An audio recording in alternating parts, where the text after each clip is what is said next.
Welcome back to Key Factors Podcast, Real Estate AF. I'm your host, Mark Jones, and we are powered by ReviewMyMortgage.com, the largest index of mortgage programs in the nation.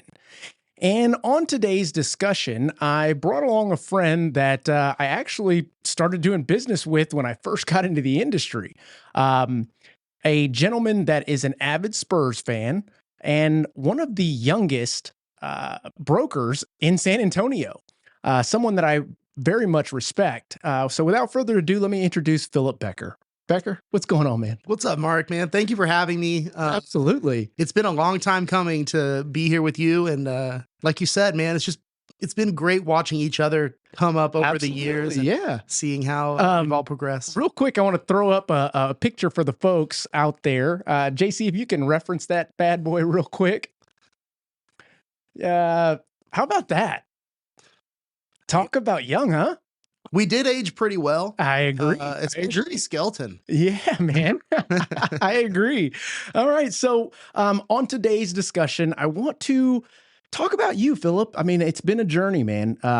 Gosh, how long have we been there? 13 years almost now, 14 years, something like that.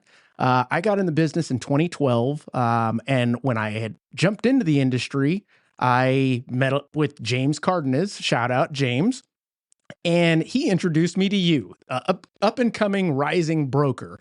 And dude, we hit it off. It was something that I saw the future in everything that you were trying to do.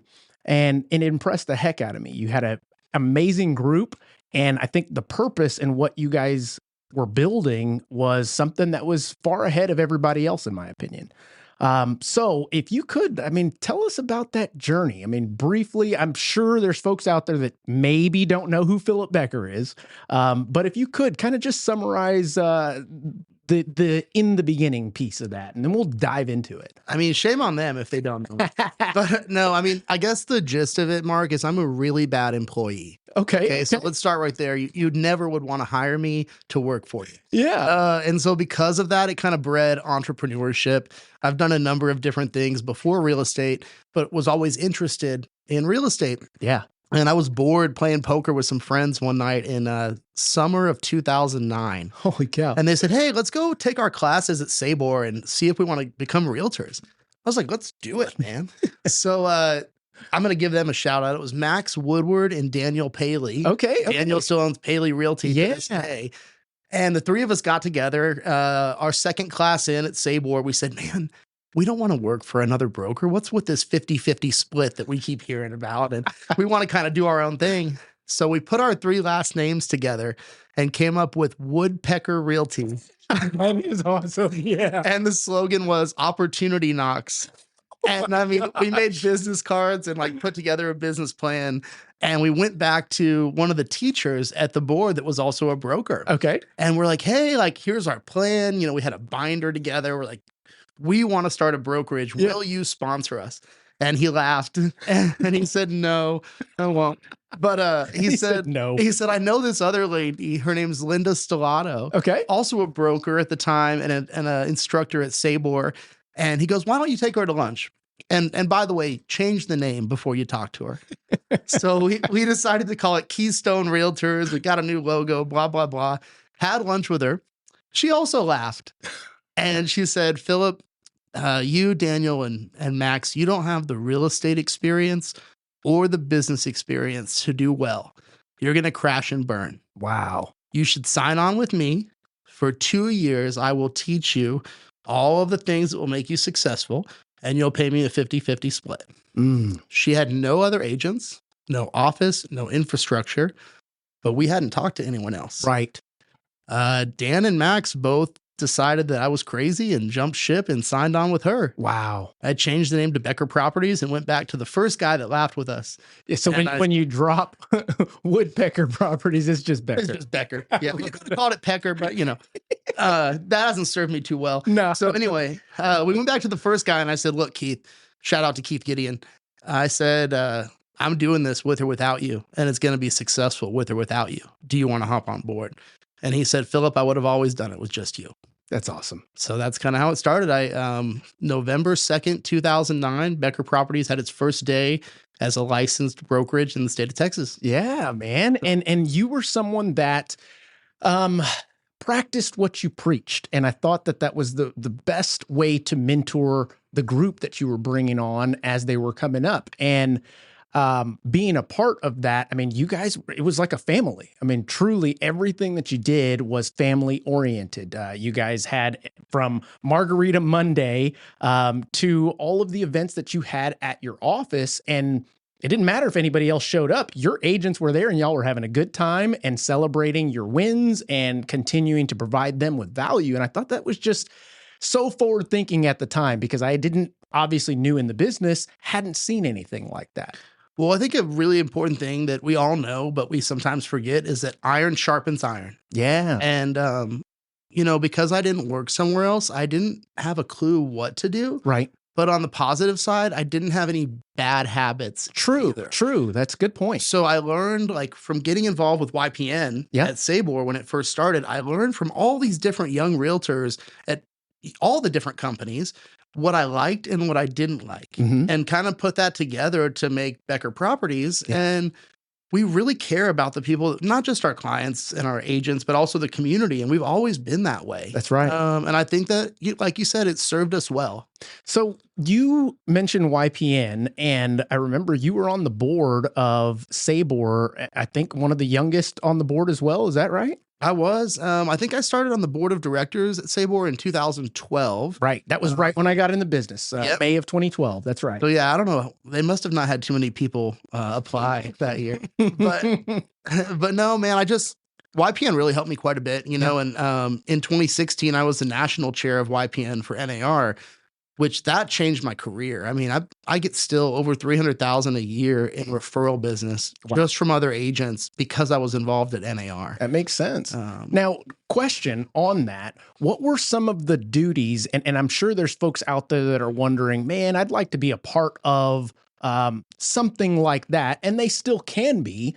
I would imagine it's about elections and getting out into your public and your peers, et cetera. But when you were on that board or within that group, what were some of the duties? What were some of the things that you as a young professional kind of taken charge on? Well, I think when NAR started YPN, it sprung from the 30 Under 30, which was a realtor magazine thing. They still do it every year. And I won that in 2014. Okay. But they were like, okay, we give these young people this award, but then we lose them. Yeah. How do we bring them in and get them to all these other committees? So that's kind of where YPN started. It's like an incubator for the next generation of leaders within NAR. And so like the duties as YPN chair on the board is really just to support the local and state networks, make sure that whatever NAR's message is at the time that we get it out to those people, and then provide them resources to help their clients and, you know, help their brokerage. That makes sense. And in the beginning phases of your career, skipping the under somebody's mentorship, paying the dues, paying the split commissions, it was just you. Yeah. Then you decided, I'm going to start adding some agents to this group. I'm going to get myself an office and start building a business. What was that like? How did you make the decisions on who you hired? Were you seeking people out, or were they just gravitating towards you? Because, I mean, you were cool AF at that point in time. I can't speak too much about now. I mean, we're dads. We're not cool in their minds of everybody else anymore. We still drive cool cars. Damn right. But no, man, you know, it was cost prohibitive at first because my agreement with Keith Gideon was I had to pay him $500 per month plus $200 per month for each agent I sponsored. Okay. So it's the opposite of collecting an office fee. I'm paying it out. Yeah. And so I used the first 2 years to really, like I said, kind of learn how the business was going to be built, what I liked, what I didn't like. Sure. And I did add a couple agents, but once I got my broker's license and Keith was no longer getting paid, that's when it really started to grow. Yeah. My first office was only because of my dad. Rest in peace, Randy Becker. Amen. He was a great person, and he had an office for his business off of 46 that was underutilized. Yeah. And so he let us put a sign up there, and that was kind of the very beginning of how that office off of 46, that was your dad's originally? Yep. How cool. Okay. Yeah, it was Orbis Online was the company, completely unrelated to real estate, but it was more of an online business. We didn't have a lot of people coming in. Right. So it worked out really well. I remember him sitting in the back there doing what he does. And I'm like, okay, maybe he's a part of the agent group. No, he was running his own thing. Yeah, no, eventually he was one of my first agents along with my brother. Yeah. And you know, John's still an agent today. I love it. And sister as well. Yeah, she's an associate broker. She does, dude, she was showing a $2 million house the other day. She does pretty well. Yeah. So. And this market has its way of, man, I don't know, surprising us, even though we believe that we have seen it all. Like every day we're like, man, we've seen it all. And then a new surprise comes along, you know? It's like you're either green and growing or ripe and rotting. You know? Good way to. So it's like we've never seen everything. Yeah. And that's the cool thing about this business. Cause like I get bored really easily and then I turn off, but this is not a business that gets boring because every single deal is different. I agree 100% with that. And it's funny that you say you get bored piece is, I think we're very similar in that aspect. I don't know if you have ADD or ADHD like I do, but I get bored pretty easily. So I've got to continue engagement of some sort. Hence the podcast, the videos on social media, constantly doing the outlandish things on the marketing side that keep me on my toes, so to speak. And for you, I think it almost came natural in regards to just the way that you go about things. I'm unapologetic. I mean, that's the one thing I'll say. And if you go back to the beginning when we first had our video team, which was like 2011, Jake started with us. A lot of our marketing was, you know, edgy, to say the least. Yes. I can remember in Broker Underground, one time I put out a video and somebody commented, "Your incoherent rap videos are ruining this business." And I'm like, haters gonna hate, bro. So, and now you've got, what is his name? Brad Scott going viral everywhere, talking about shit. Yeah, exactly. We were forward thinking a little bit in that way. Yeah. Well, I mean, I think you guys were, you in particular, along with your group, you were forward thinking on a lot of things. I don't think that there was a real estate group in San Antonio back then that had a wrapped vehicle, that had the camera crew and the ability to create content on the fly like that. As a matter of fact, I don't think that there's another real estate group in San Antonio that has a bar inside of their actual office. And all that's still true today. I mean, we still, awesome. Every listing we take, Mark, regardless of the type of property or the price point, it could be a $10,000 vacant lot or a $10 million home or a commercial property. We send that video team every time. That's awesome. And it makes a big difference. Absolutely, it does. It's the little things. And we talk about extraordinary and people throw that around. But it is such a big concept with very small actions to become that. Why? Because it's just the little extra. If you continue to do it consistently, wow, all of a sudden now you are the definition of extraordinary. Well, that's the piece that I think the key word that most people miss there, and you know, it's a Key Factors podcast, consistency. Yes, sir. Most people, they plan to do something, but they don't plan to try it for at least 6 months. Yeah. And if they don't start with that, they're going to fail. I agree. Nobody does their first podcast and becomes the #1 podcast. Unless you have somebody that is super controversial. As a matter of fact, you're probably going to start your show with nothing but controversy, and who knows if it's even going to be relevant versus just clickbait all the time. So I agree with you on that, especially with this road that I've been on. I think now, JC, what has it been, 2.5 years doing this podcast? This will probably be episode number 80 something. And you're right. I mean, it gets discouraging when you're at episode 50 and you're like, man, are people going to start tuning in? Because these are some damn good conversations. At least I'm getting something out of it. And in that aspect, and before we get into some other things, I want to ask, what are some challenges that you faced that you overcame back then when you were starting in the business? Oh man, the toughest thing was people not taking me seriously because of my age. Okay, let's talk about that. Now this is dressed up for me, man. I usually dress like you, and I don't care. Me neither.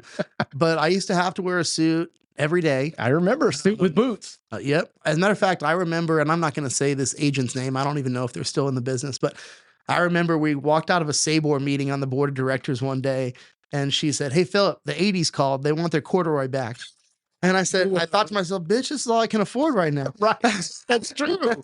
It's true. But But you made that corduroy look so damn good. that's a lie. So thank you for that. Of course. But yeah, man, it was just, you had to work extra hard for people to take you seriously in the beginning. Yeah. And I think that's just, it comes with age. Yeah. So in that challenging phase, you being a leader, not only if within your brokerage, but also to the real estate community back then, were there any other challenges other than the age piece? And that is a big thing because I faced that as well. I mean, that's why I started growing my beard like at age 1, finally got here. But in essence, the concept of somebody taking financial advice from somebody that is younger, looks younger, hasn't been in the business, et cetera, long enough.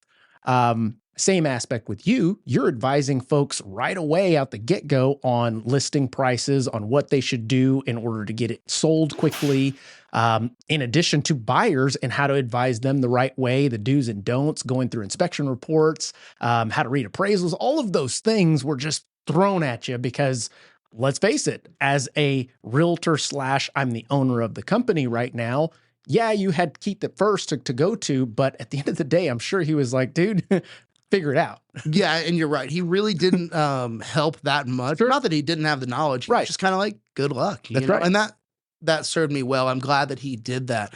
I sought knowledge. And I always, if I didn't have a client that day, I was reviewing other reports. I was looking at what other agents did. I was going to the board and asking questions of these other young realtors. And I was kind of a sponge in the beginning.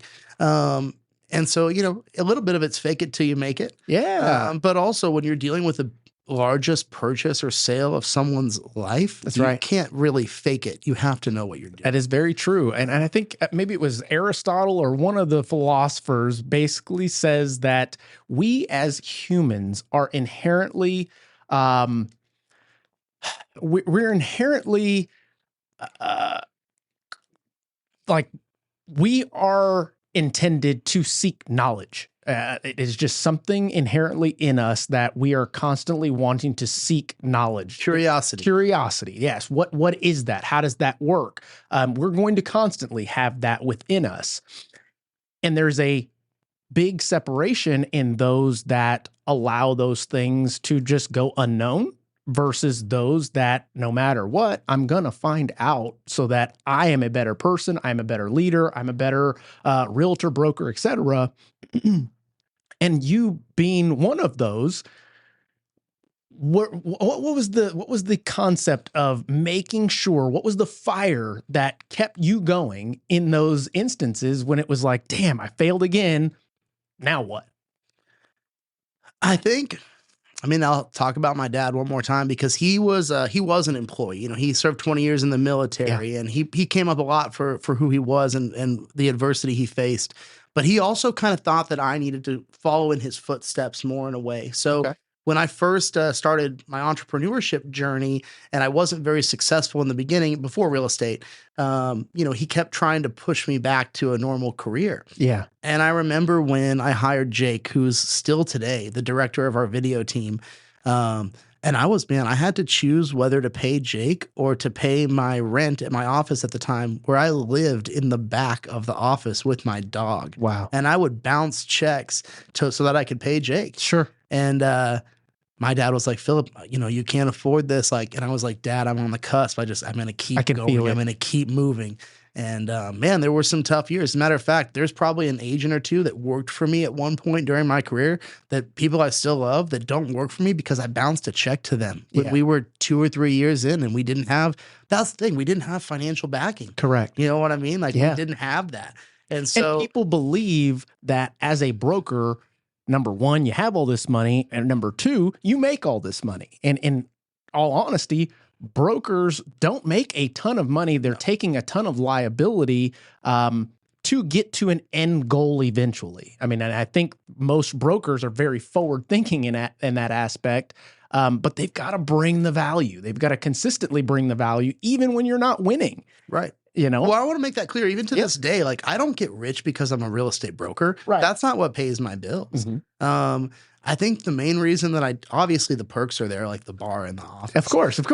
But the real reason I do it now is I can only help so many people at once. And so if I can train other agents to help other people, we can make a bigger impact. Yeah. And then it's EP, it's our logo everywhere, right? So it does over time help with brand awareness and help bring in more business.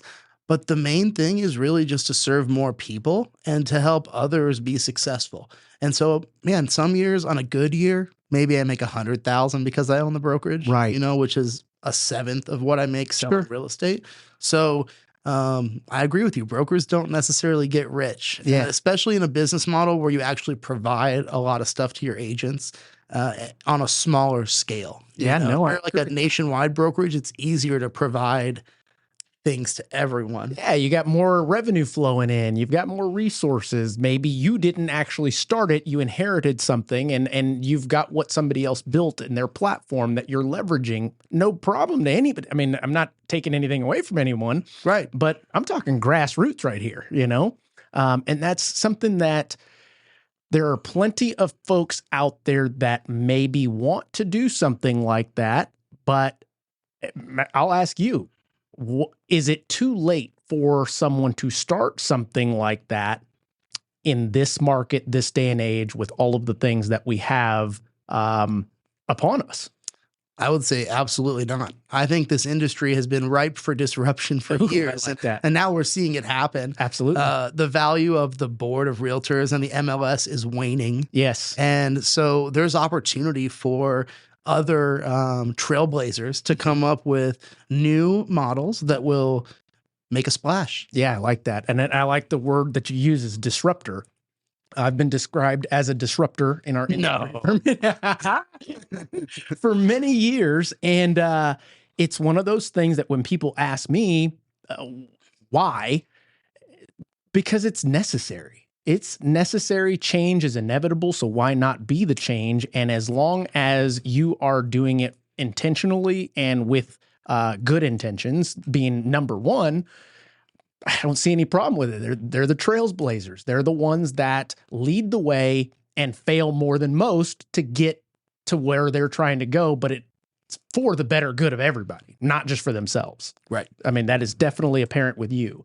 That being the case, back then, you were like a master networker, dude. I mean, you grew your company, but at the same time, you were well known and still well known within this industry. How did you go about that? What was something that was kind of like, Philip, you got to go do it another event. It's time to go put your face over here, and you've got to speak at that. And what was that? It was just a drive to come from nothing and succeed. Like man, I mean, your why changes over time. Absolutely. And I know you've been there, but in the beginning, it was just like, I want to show these people. And I want to show them with my success and with what my clients are saying about me. And I'm going to become this powerhouse independent broker. And I mean, maybe I'm never became the number one independent broker in San Antonio, but I'm super happy with where we are and everything that we've built. Now my why is just a lot different. You know, it's a family. Oh, for sure. You know, and it's growing that next generation. But I still will say the second part of my why is helping my agents do that same thing. And seeing them buy houses and get married and have kids, it fills you up. You're speaking the truth here. And that being the case, your agents seeing you wanting to potentially follow in your footsteps or similar shoes to that aspect, you lead with and by example. Let's talk about the investment property situation. Let's talk about the first home you bought that essentially was a beautiful home, but intended to do what you wanted it to do and essentially make some money off of it and do that again until you got to the point that, okay, now I'm going to venture out, like out of the country type situation and get into this rental market. Well, you know, like when I first started, I didn't own any real estate. Right. So it's like, how can I advise these people about buying and selling real estate if I don't own any real estate? So as quickly as I could, I found a guy to owner finance a piece of land to me for $32,000. I put 10 or 11,000 down, and he, carried the rest. And I went to Tilson Homes, and shout out to Fairlyn Robertson. I'll never forget her. She was very helpful to me, and she was like, "Look at this young kid coming in. Is he really going to get approved for a house?" And I designed a house with him, and I built it on that lot, and I learned so much. Yeah. Because when you build with a company like Tilson, it's not the same as, going into a neighborhood and buying a Perry home or you name it, right? Sure. You are responsible for getting that lot ready. And that includes clearing and having the construction drive and getting the electrical and all the other utilities, digging a well. I had to do well and septic. So, it was a process, man. But when you go through those things, at the end, you generally have a little bit of instant equity because you're not paying a third party on some of those things. I made $81,000 off that first home, which at the time that year was about the same amount I made in real estate. Wow. So I doubled my income. Yeah. Tax free, of course. Correct. You lived in homestead. Right. And then I turned around and bought what for most people at age 25 was an unattainable house, and I know you've done that. Absolutely. Kind of stuff too. Yeah. But real estate, like I saw the value in it. There's like, man, I made this 80 grand.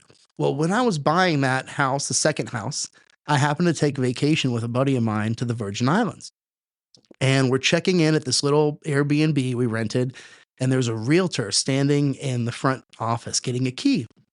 I said, "Hey, if your client's not here yet, do you mind showing me this property? I'm a realtor in Texas. And honestly, I'm just interested." Yeah. And I had started making good money too. Things were starting. Of course. So she opens the door and she goes, "Hey, this little place is $99,000 and it has a private pool and it's at a great location." And I said, "Wow." And she goes, "Yeah. And man, this guy really just wants to get rid of it. He'll probably take anything."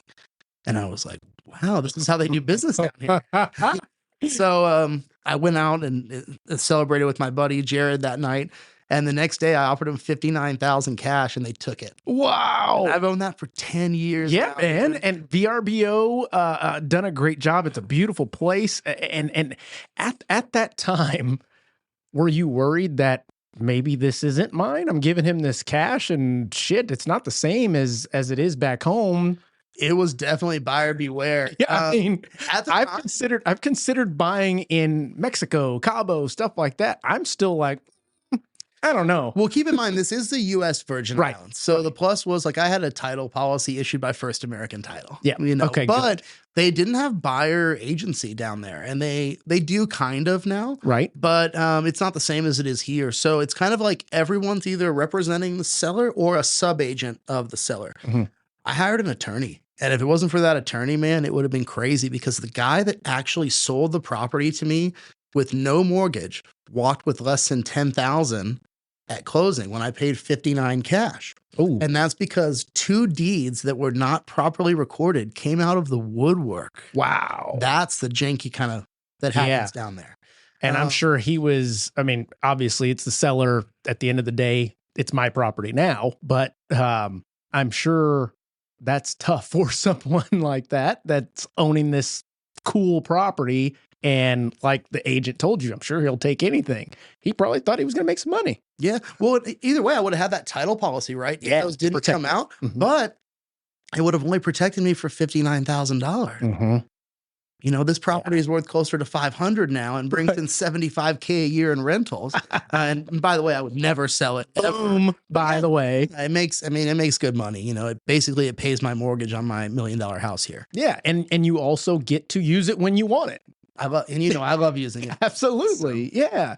So that question sprung from the idea of your agents that see you and see you as a leader, and you are leading by example. Matter of fact, you do it most of the time before anybody else does. Is that something that's inherent? The tolerance for risk. Did you get that from your dad as well? Or was it just something that you're the oldest, right? Mm-hmm. Yeah. So same here. It's like I get to stick my finger in the socket first. I think I got it from my mom. Okay. My mom was the one that takes risks. She started her own company in 97. Okay. Still runs it to this day. Very successful, not real estate related, but My dad thought she was crazy too at the time, you know. So I Well, think he probably died thinking she was crazy. But you know, she's just a very stick to it kind of attitude and no risk, no reward. And she's also someone that won't be outworked. right. And I mean, it's one thing to work harder than someone else, but really to be successful, you have to work right Mhm. and work harder. Yeah, for sure. You know, I know a lot of people that work harder than me and are spinning circles, and it's because they're not working intelligently or not doing the right things. And that doesn't mean they're not well intended. Yeah. But yeah, back to the actual question. I think that I got a little bit of that from my mom and also just a little bit of it from, I grew up in a nice area of town, but I wasn't on the wealthy side. Okay. But one of my best friends in elementary school was Josh Bookbinder. Okay. His dad, Russ Bookbinder, was the vice president of the Spurs. And so I would sit corner next to the visitor bench growing up all the time. And I met all the greats because of this. And so seeing people like Josh and like the life that he had, I was like, man, I want this for my family. I want this when I grow up. And so, and I do have my dad to thank for that because he put us in those positions. That's a great thing that you mentioned. It's not always what somebody does for you as much as somebody can show you or pave the way for you. No, they're not going to clear the trees, but they'll show you the way. And it's cool that you mentioned that because it's just not very many people have that, but there are people that you can seek out to follow, to emulate. And like they always say, matter of fact, I adopt this, you are as strong as the folks that you surround yourself with. And I think the younger generation don't surround themselves with enough people at all because I'm not seeing the aspiration in that aspect. But who knows? I mean, I don't know if I relate. I barely even tick or talk, you know? I mean, I agree with you. I think that you're the summary of the 5 people you spend most of your time with. And that's the same thing. Yeah, I agree. I agree. So now that you are or have had this brokerage for, goodness, how long has it been? 13 years? It'll be 15 years. 15 years? Mm-hmm. Goodness gracious. What are your plans for the future? I know now, both of us, we've got our kids, we've got our family. Congratulations on all of that. Tell me about the transition as you went from primetime broker to family man Becker. And life comes at you fast. It does.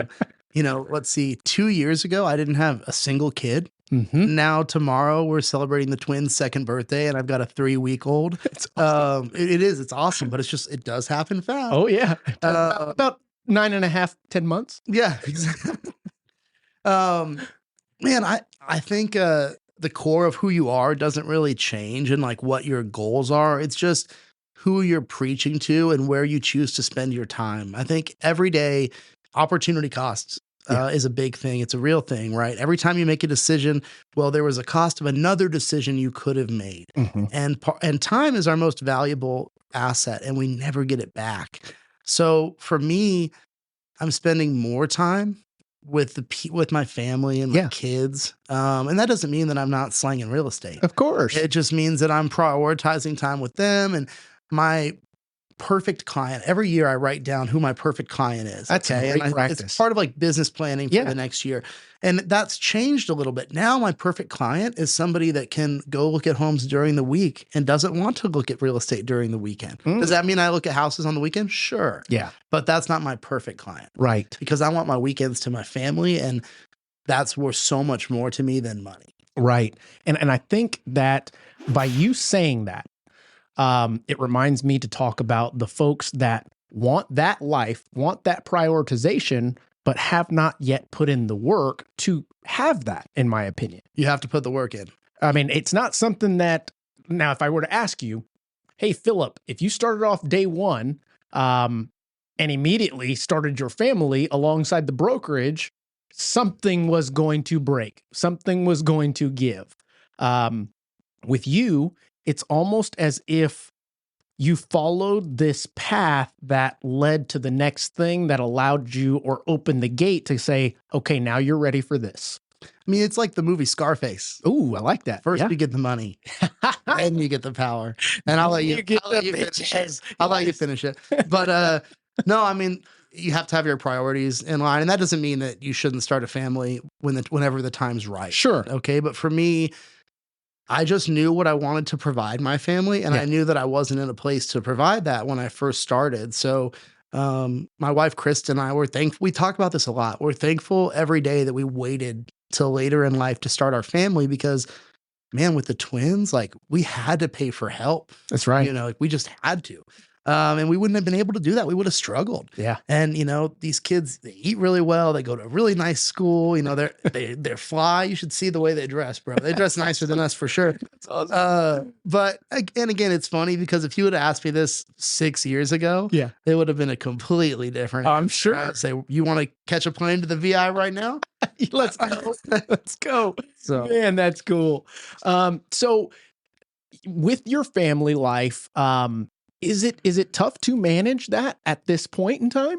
it is. I mean, really and truly, because you always want to choose them, or I'll speak for myself. I Yeah. always want to choose them, but I can't always choose them because I still do have to run this brokerage. And, Yeah. you know, I've done other short-term rentals and even a development project in Port Aransas that we haven't talked about yet, but that's been a huge undertaking. Oh, yeah. And so, And like you said, it's a time suck or it is a time suck, but at least it's going to something that you believe eventually will pay off for the time that you spent. correct, but also like time is of the essence Mhm. sometimes when it's like an investment or a development. And so when you choose to not put the energy in, you can miss the prime Oh, opportunity. absolutely. So opportunity cost really, really changes. But that's why when money is not the number one thing anymore, Mhm. it makes it easier. That makes sense. And money, when you have your priorities in line and you still, you know, you take the next step, you do the next right thing, and you don't just relax, you still work. Right. The money will still come. Yeah,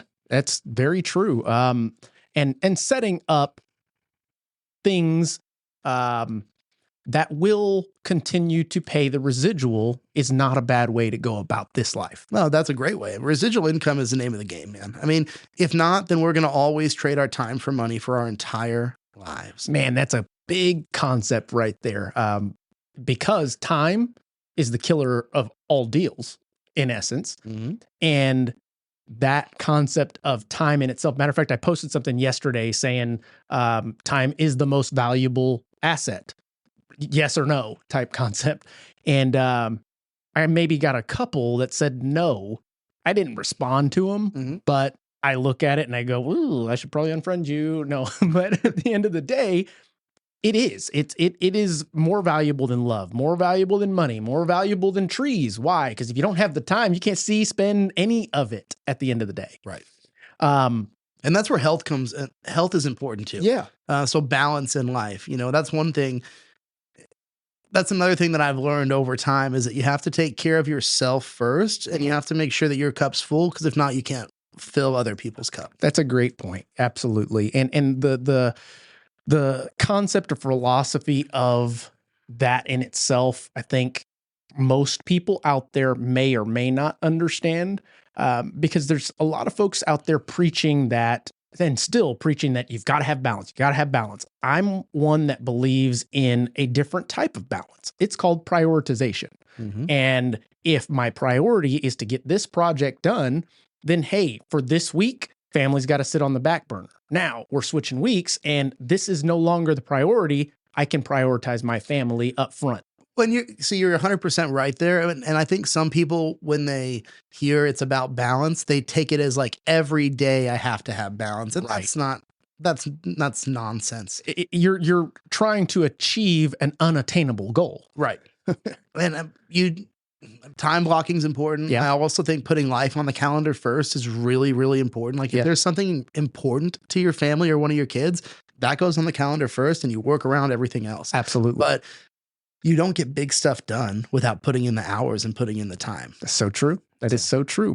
Well, Philip, that was a good talk about, or good catching up on that. Now let's get into some current events, some things that are going on. I want to get your opinion on some things. Okay. So one of the topics of discussion that is super hot right now is this NAR settlement. Mhm. You as the broker, about maybe 3 weeks ago, there was an email that you, as well as every agent, received. What was the sentiment? What was the next action that you, as the broker leader of your brokerage, what was your next move? You know what's funny is like there's so much misinformation around this settlement. And there's also, whenever big news comes out, it's an opportunity for clickbait. It's an opportunity for traffic for people. Yep. So you have to really be careful where you get your news. But I'm also going to say, man, I am not anymore. I am not the soldier for NAR that's just going to read what they say and regurgitate it. Right. But what I will tell you is this whole thing is absolute, I'm going to say hogwash, which is nicer than what I wanted to say. Commissions have always been negotiable. And for the consumer to say that they weren't aware that commissions were negotiable, right, that's bullshit. Yeah. How many times did people ask me to reduce my commission? Don't worry, I'll wait. Yeah, I mean, 100 times at least. Yes. So they know that commissions are always negotiable. As a broker and how I'm going to move forward with changes that are coming in our business, man, my policy and procedures have said you have to have a buyer rep agreement before you start with somebody for over 10 years. Yeah. So that's not going to change. We'll start putting our offering of compensations on our website. Okay. And I'm going to take advantage of this opportunity right now to say that all Becker listings always offer 3% buyer's agent commission, and that's never going to change. Boom. We simply won't take listings if they don't do that. And why is that, Philip? I mean, I know why, but from the horse's mouth, you being the horse this time, finally, not me. Why is that? That's because in a listing situation, we represent the seller. Yeah. Which means we have a fiduciary duty to them, which we have to put their interests even above our own. So to not offer an offering of compensation that's going to neutralize most buyer agency agreements, we're basically saying this property may not be available to you, Mr. Buyer. We're making our net much smaller. Yeah. Why would I break my fiduciary to my seller by allowing them to do something so stupid? Great way to put that. Great way to put that. In essence, it's something that sounds good when talked about, especially if you're talking to the public and you are saying it's going to save you guys money. But then when you apply it, it doesn't pan out. It doesn't seem to the math don't math. No. I mean, here's the deal, man. If you go out and buy a house, especially if you're a first-time buyer without the experience, and you don't have representation, you're going to get chewed up and spit out. I agree 100%. And you're going to end up, a lot of people are going to buy properties that are going to be like that movie, The Money Pit. Yes, sir. Are you old enough? Hell yeah, I'm old enough. Okay. JC is too. All right. I love that movie. That's one of my favorite real estate movies. But that you're going to see more of that when consumers think that they can just utilize technology to buy a house. Yeah. Work with someone that charges $500. Like, that is not going to serve you well. Yeah. Now, here's the flip side of that. If I'm representing a buyer or any of my agents are, and there's a house that doesn't neutralize what we have in our agreement, there's other ways to make that happen. Yeah. I mean, we can already write into seller concessions for money that can cover our commission. It's part of closing costs. Absolutely. So that's one thing that can be done. I know NAR is working with the mortgage world to try to look at, especially with VA financing, about how we might be able to make some changes to that. And kudos to them. I think I don't necessarily agree with them settling the lawsuit. That's kind of where I was going, because you used to be a pretty big advocate for the NAR and what they did for realtors. And I'm slowly seeing many that were in that mindset making a shift simply because you thought that they were going to fight. Yeah. I mean, dude, they've lost touch. Like NAR, they need to file bankruptcy and restructure. Okay, that's what I really think. Are they going to do it? Probably not. But boys club. Yeah, I mean, their heads are so big. They're so full of themselves. And I don't hesitate to say this, even with the positions I've held. Sure. I'm the youngest member of the Realtor Political Action Committee Hall of Fame. Okay?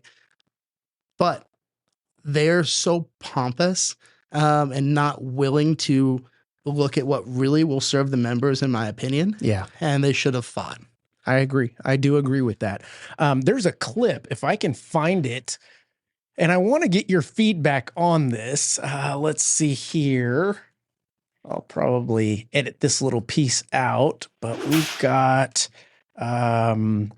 president calls on realtors. Oh, I already know this. Have you seen it? Buckle up. Yeah, boy. Right. God, it's been 4 years of Weekend at Bernie's. And let's play. I want to get your thoughts on this. Class background. They come from a family that's well under $200,000 or less. We're also making it more affordable to refinance your home by eliminating title insurance fees on federally funded backed mortgages. That's going to save folks as much as $1,500. The federal government can afford to do that.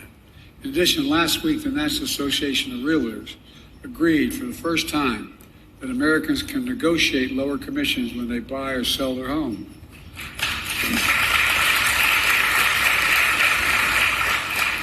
On a typical home purchase, that alone could save folks an average of $10,000 on the sale or purchase. I'm calling on realtors to follow through on lowering their commissions to protect home buyers. So, what are your thoughts on that? And I'll read the exact dialogue on this. It says, realtors, for the first time that Americans can negotiate lower commissions when they buy or sell a home. I repeat, for the first time that Americans can. I mean, does he not remember collusion? Does he not remember the antitrust laws that are already in place? Mm-hmm. Does he not understand that commissions have always been negotiable? Does he not remember the first time he bought a home? Probably. He probably doesn't, honestly. True. But you know, it's just an embarrassment. I don't know what else to say.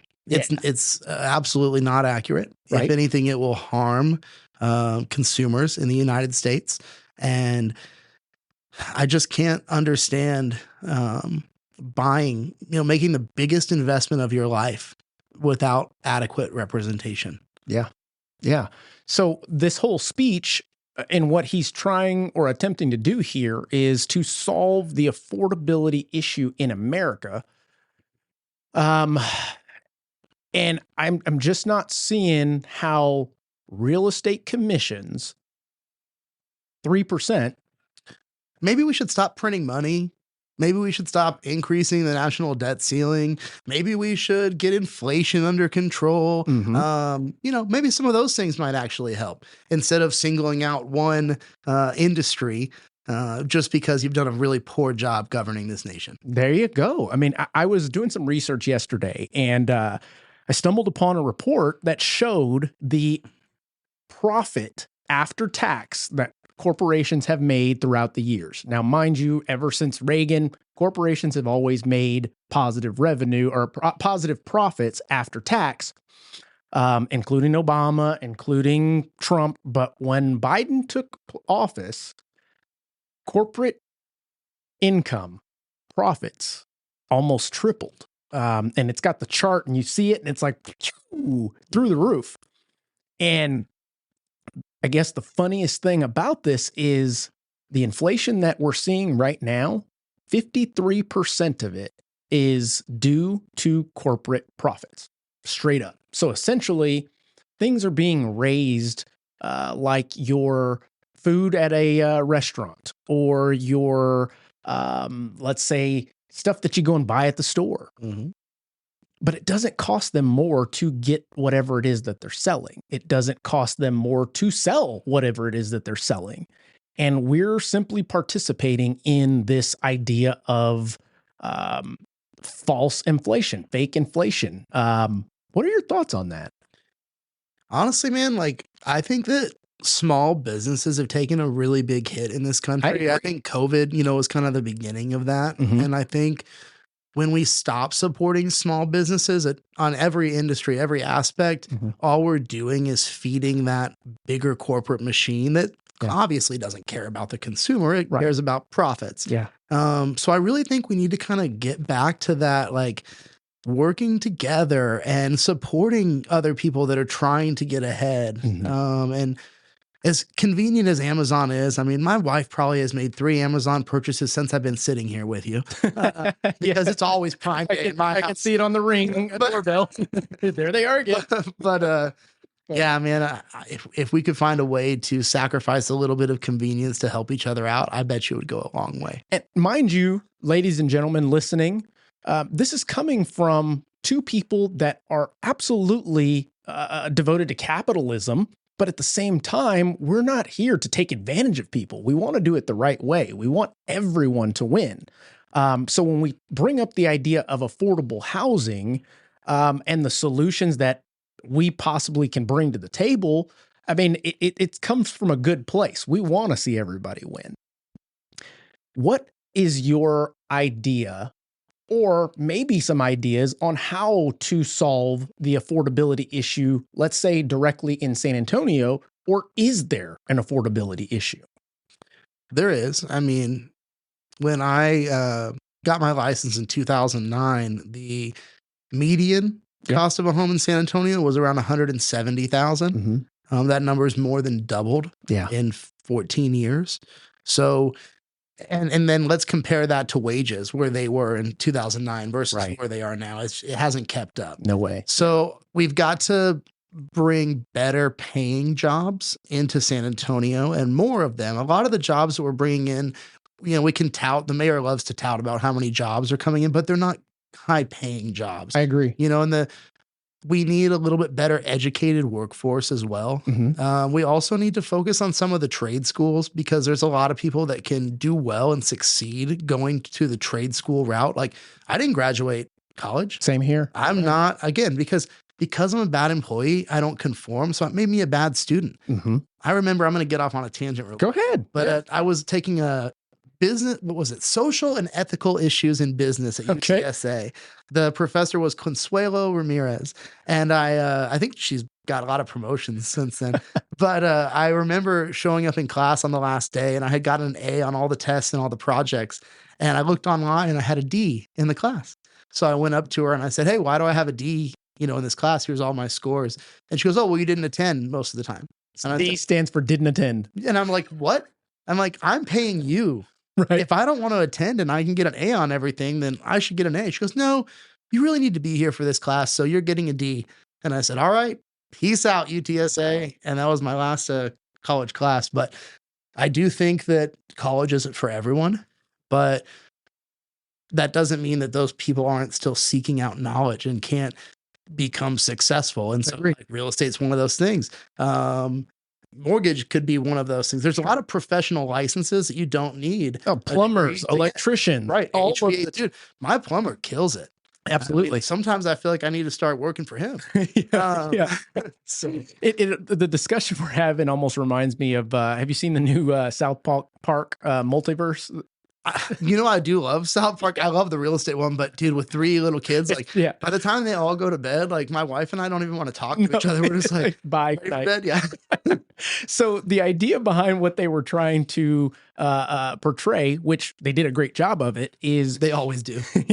The idea of technology, not necessarily replacing people, but we get so complacent with others doing things that the generations to come will eventually forget how to do things like, let me fix this hinge on the stove. What is it? It's just a screw that I have to replace. No big deal.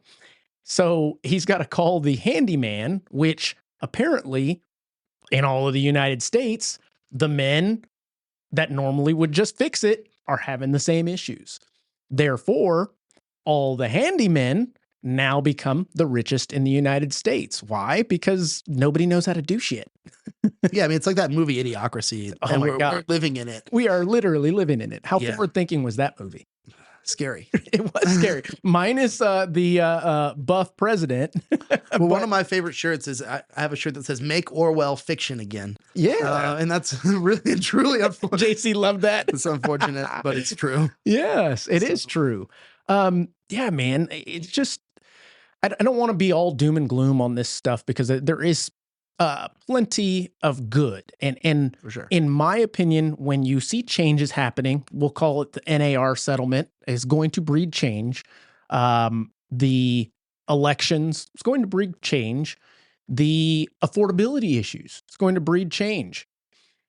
What spawns of that is always opportunity. Opportunity for folks to step in and rise to the occasion, answer the calling, whatever that may be, that leads us to the next future, whatever, how to fix all of these things. In your opinion, what are some things that could potentially fix, or, I mean, they could be super hypothetical pipe dream type, but hey, if you don't throw it out there, what are we doing here in the think tank, What are some things that could potentially solve some of this that's going on? I definitely think getting inflation under control is something that will make a huge difference. And that being the case, inflation, if we look at the root causes of what is actually happening, and let's say most of it is this corporate greed, would it be too crazy to say, hey guys, at some point, we as Americans need to just stop buying that shit? Absolutely. But it takes a movement to do that. Yeah. And I don't know the exact quote, but it's like evil prevails when good people fail to take action. Yes, sir. And that's kind of where we're at right now is it's easy to just sit back and not do anything. It's a lot harder to take action. Yes, sir. And it takes a lot more effort, but now is the time to do that. Yeah, I agree. And as far as affordability, I think there's a lot of people in San Antonio trying to address it in the wrong ways.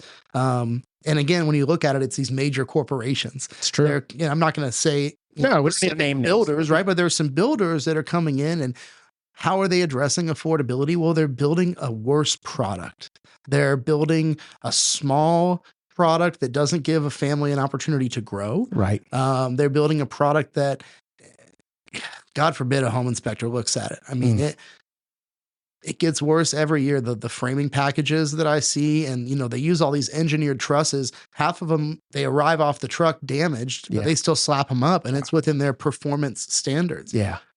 Not only does that not address affordability, it actually sets people up for failure, which can lead to generational failure. Yes. So I think we're looking in the wrong places when we continue to look at how are these big corporations going to help us address this? Because like you said, that's not what they're trying to do. Right. Right. That is not their motive. That is not their, when you look at the wins and loss column, the name on the top is not us, essentially, under the wins section.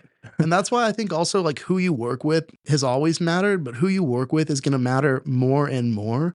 To work with the people in real estate and mortgage and business that really and truly are in it for the right reasons, that really do care about their clients, neighbors, and community. Absolutely, man. Well, I mean, shoot, this has been a great discussion. We're right at the top of the hour here. At this time, is there anything that you would like to let the listeners know? Maybe other agents out there, other brokers, maybe home buyers or sellers. I mean, this is your time to maybe, I don't know, give them some act right. Who knows? Yeah, I love this. Thank you for that. Of course. I always say the easiest way to make $1 million is to sell shit to realtors. And that's because they'll buy anything. Oof. They're always looking for the newest gadget or shiny object in their business. And what I've seen over the last number of years is when things aren't going well, they're looking at the next brokerage or the next shiny company that offers me X, Y, and Z. My message to agents is that your brand, whichever brokerage that is 15% of your business at best. Yep. So stop doing that. Yeah, stop If worrying. you're not successful, look internally. Oof. Work on your own processes, procedures. Stop being lazy. Do the business planning. Go out there and do the work. If you're not willing to do the work, you can jump ship as many times as you want. You're not going to be successful. That's right. And if you focus on just making money off of recruiting other agents, and that's what they focus on too, and no one sells any real estate, Right. there are no residuals for anyone. That's right. So residuals are the name of the game. but there's lots of ways to get them. Property management is a way. Yes, sir. Buying short-term rentals is a way. There's a lot of ways that we can do it. I stick with what I know, and so that's what I do. But yeah, I think that focusing on your business is paramount, and focusing on doing the next right thing, and for the right reasons. Absolutely. And I like that. And to kind of finish this off is, if you're having struggles with your business, your processes, if you're having to switch different brokerages to find out your right fit, I think you should focus on the common denominator, the thing that does not change but should be, which is you. I think Michael Jackson said it, and then Lil Wayne said it best, is the man in the mirror. Look at the man in the mirror and ask yourself, what the hell are you doing for you today? And what are you doing to make a change for everyone else that makes everything else better in your life? And I think those are powerful words, powerful story, and powerful journey that you've led thus far. And I'm excited to continue to see this journey and continue to be a part of what you're doing, man. It's an honor and a privilege to know you as a friend and to have been a part of the beginning of what is to come, because I know you are not done, sir. Not even close. And thank you for having me. And I think we should end this with a good "Go Spurs, go." Boom. I agree. We're all Spurs fans here. Matter of fact, we got JC in the background. We still contribute to the cause in our, what is it? It's now the Frost Center real estate packages. So definitely 1, 2, 3, Go Spurs, go. Real estate and mortgage. I'm your host, Mark Jones, bringing you the latest insight, trends, and expert advice to navigate this dynamic property market. In each episode, we dive deep into the heart of the industry, dissecting market movement, exploring investment strategies, and unlocking the secret to real estate success. Whether you're a seasoned professional, an aspiring investor, or simply looking to stay ahead of the curve, this is the ultimate guide to making informed decisions in the world of property and real estate. So grab a seat and let's uncover the key factors that make all the difference. Welcome to Key Factors Podcast. Let the journey begin.